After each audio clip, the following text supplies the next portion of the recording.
So it is natural to look at what is called the random empirical measure,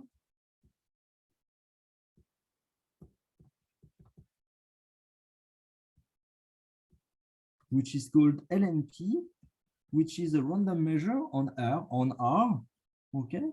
And this is a random measure on R, which takes value Dirac on Xi under this probability PNP. Okay, so you have your points, X1, Xn. This follows the laws PNP, and you write at this random empirical measure 1/n sum of Dirac of Xi. This gives you a real measure.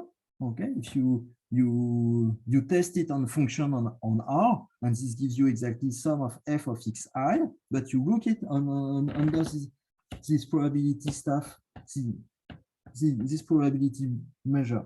And so you got a formula which is the following, and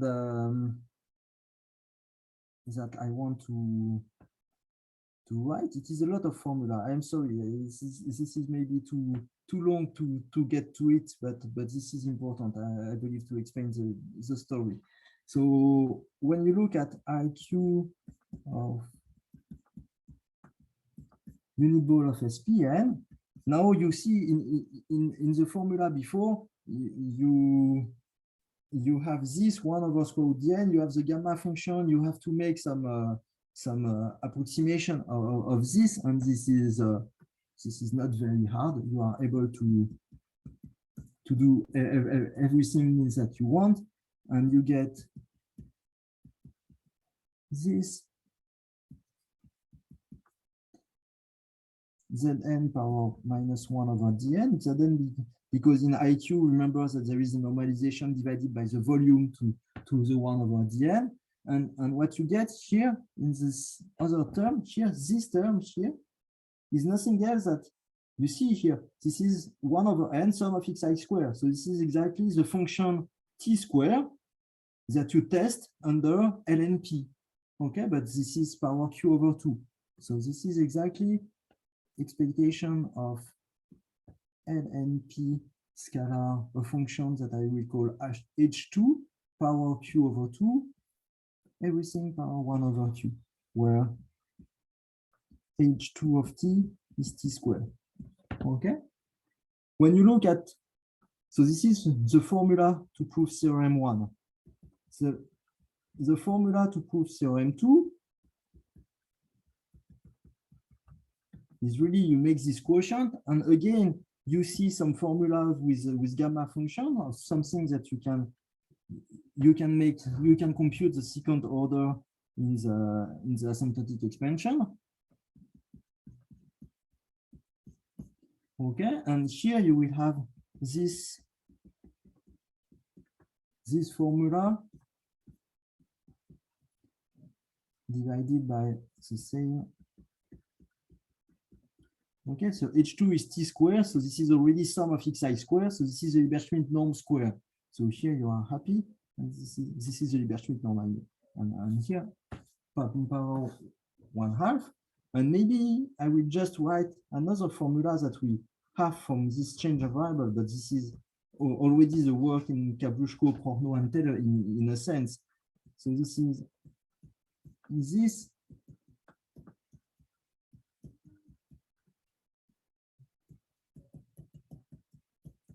Okay, everything to the power 1/dn, very good, times Znp to the power 1/dn.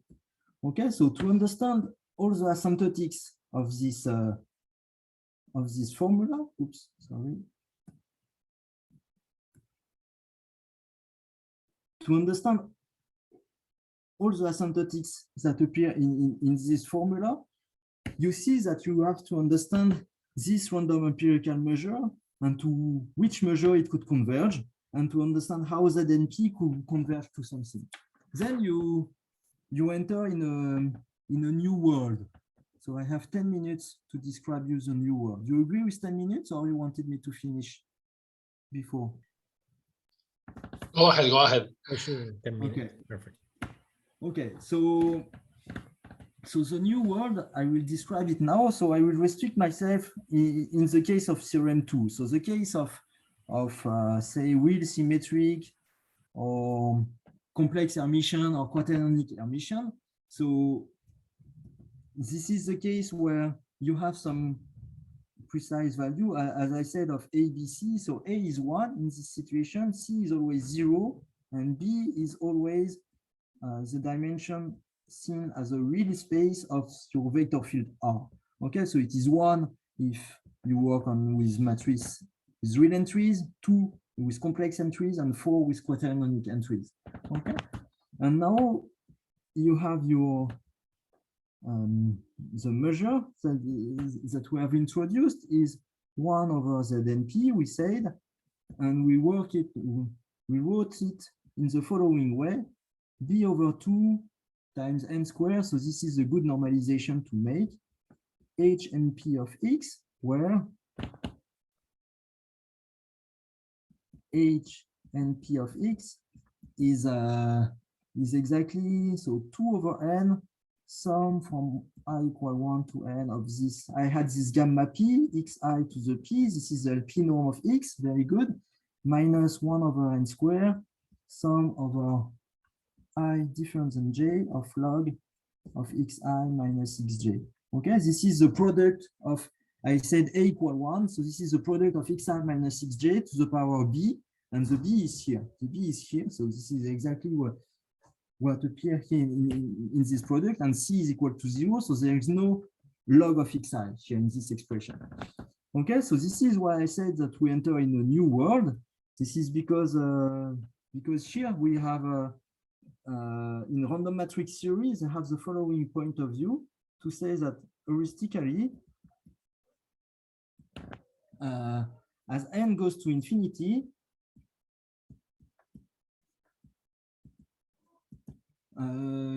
this Hamiltonian is approximated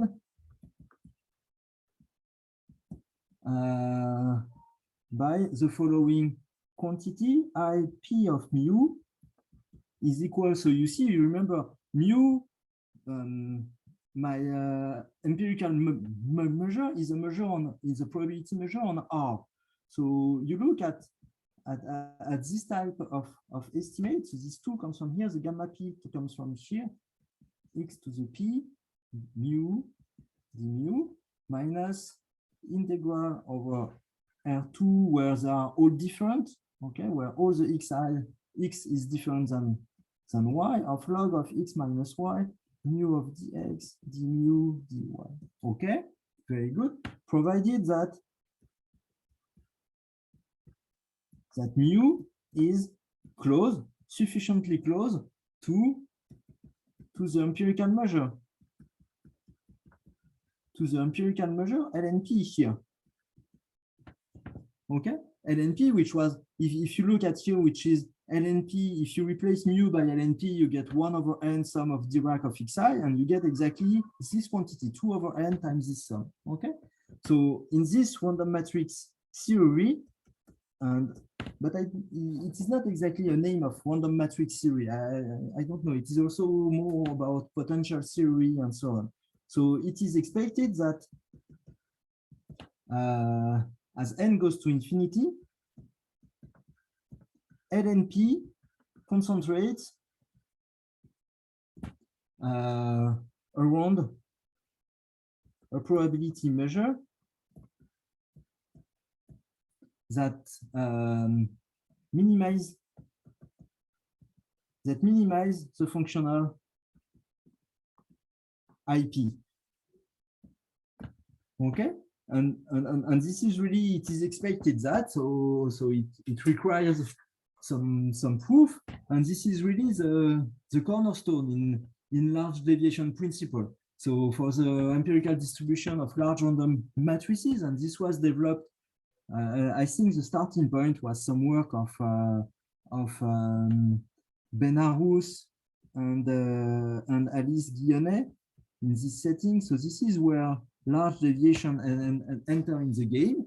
And so So you have various results in potential theory. I call them theorem. I don't know, but maybe for us it's preferable to call them theorem. So the first theorem is that indeed there exists a unique measure mu p such that IP of mu p is exactly equal to this infimum over mu in the set of probability of IP of mu. Okay, and all this normalization with gamma p that I presented at the beginning, it is to ensure the following property, or otherwise you have to change the support of mu p and you have to pay some price somewhere. So it is better to pay it before. In fact, it is easier. This measure mu p is supported in -1, 1. It has a density on -1, 1, which you call FP. Okay, that you may have a formula, but it is not exactly. It is an exact formula, but it is complicated to manage with it. And you may compute exactly IP of mu p to be log of 2 plus 3 over 2p. Okay, so this property here are really results coming from potential theory, and it is well known. And there is a main theorem in this theory, and in fact, I am surprised because this theorem is old. At least it is almost the same type. Oops, sorry, I forgot. So Johansson.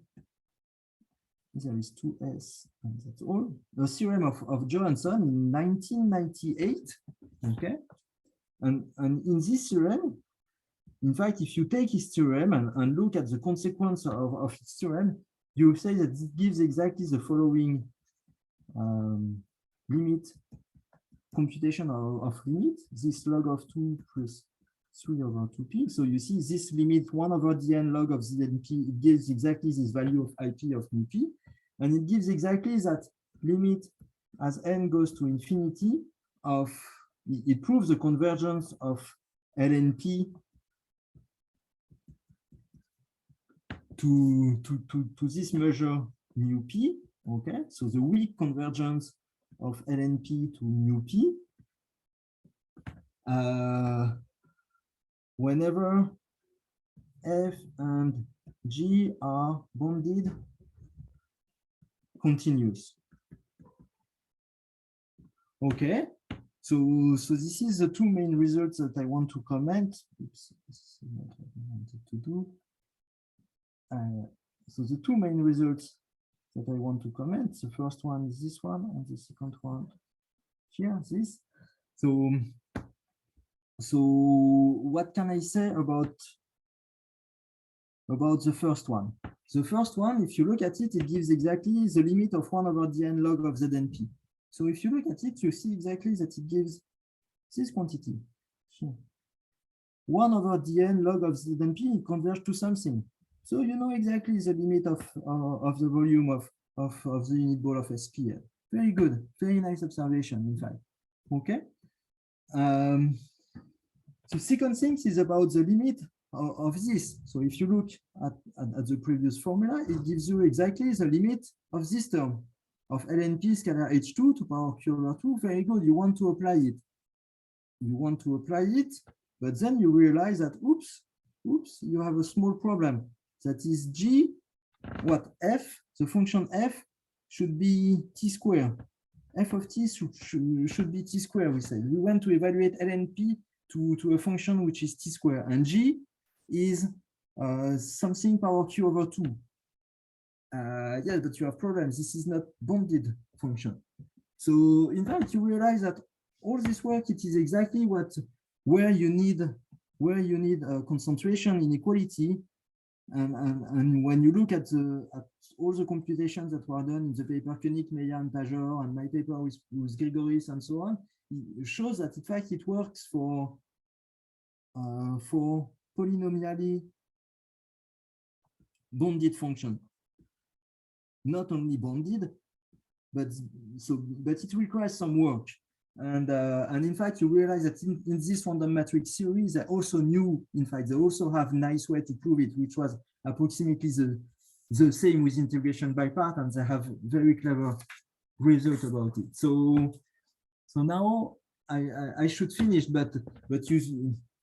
So this was the step where everything was known in a sense, and the next question is maybe just one word about it, is about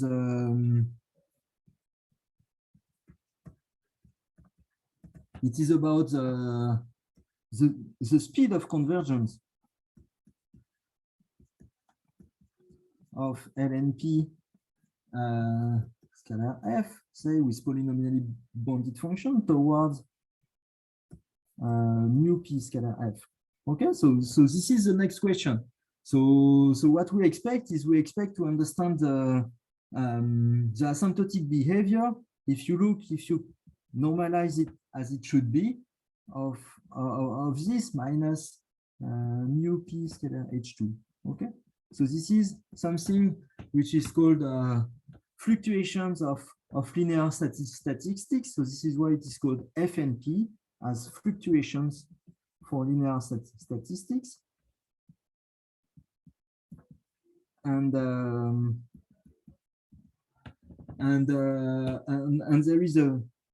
there is maybe quickly a very nice recent theorem which tells us that the limit as n goes to infinity of the variance of FNP is equal to 1/4b. Very good. And I have no time to explain it exactly, but maybe the history about this result shortly.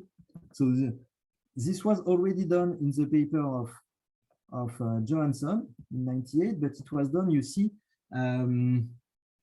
maybe let me, 1 minute, I come back. In this paper of Johansson, you see all this, now I introduce this new word of potential theory. And this new word of potential theory, here, usually in potential theory, this is what they called V of xi. Okay, so here V of t is absolute value of t to power p. This is our situation. But in potential theory, they want to work with general potential. And in this paper of Johansson, he proved that it holds when V is a polynomial with leading coefficient even, like t4 plus something, like t to the 6 plus something. So this was the first step. And then there was a paper of Borot and Guillonnet, and also a paper of Scherbina. It is not written as this. It is SHCH. Scherbina, where they prove that V can be chosen real analytic. Okay, but here observe that our potential here is simple. V of t, I said, is absolute value of t to the p. So it is simple except at 0. It has singularity at 0. Okay, so it doesn't enter exactly in all this game. And if you look at recent paper about it, there is a recent paper of Beckerman, Leblé, and Sarfati, and of Lambert-Ledoux-Webb, where they managed to reduce the regularity of V, and they choose V is of class CR with R larger than 6. Okay, very good, but not exactly for us. So we were hoping that maybe entering in the proofs, we would be able, because here, as I said, we have precise formula for everything. But in fact, we were just able to show that everything works when p is strictly larger than 3. This is where we need, we have the restriction p larger than 3. This is to be able to make the proof of Beckerman, Leblé, Sarfati in our setting, and this works for p larger than 3, but not more. Thank you. Thank you very much, Olivier. So now, if there's some quick question in the audience, you can unmute yourself and ask. So the improvements, as you said, as you last said, are for the particular case of the Schatten classes of the parameters involved. What I mean is, this final part, the things work. The proofs are improved in the case of the Schatten classes. Yes. Up to the limit so far, p bigger than 3. Exactly. Yes. Okay. At the end, we are not able to avoid some regularity of V, of the potential V. Okay. And we need to take p larger than 3 to see because in fact this just in singularity at 0. It is complicated, the proof, in fact, and it introduces an operator, what they call the master operator, which is defined, in fact, on the diagram, and this singularity at 0 introduces a singularity on all the diagonal y equal x in all the plane. So in fact, just one singularity at one point introduces a big singularity everywhere, and in fact, we have troubles, and we managed to prove that for p larger than 3 it works, but not more, because we really need some general singularity. We are not able to go slightly in the computation, but this is because it is not, as I said already, the density of mu p. There is a density fp, but the function itself is not easy. Is not fp is equal to something.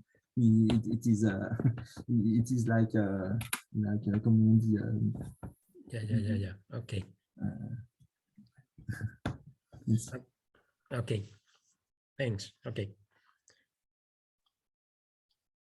Are there any other questions? Okay. Okay. Yeah. Yes, and also this is because here in this work that we are only able to prove it in the symmetric case. Because all these results are proven only when the potential is like this. They do not allow, for example, if you look at other things, you will have xi square minus xj square, and so there is some results like this one, like the first one, like Johansson in this case, but not for the fluctuations of linear statistics, just for the limit. There is not the step further. It is not proven at all. It is not. I don't know if it is not studied. I will ask to Alice DNA if they are able to study it, or if it is because they were not interested in it. I don't know. But all the papers, if you look at the paper of Lambert, Ledoux, Webb, all these papers is more than 70 pages, and sometimes I refer to a result of another paper of 70 pages. So it is complicated to follow all the details in this very simple example.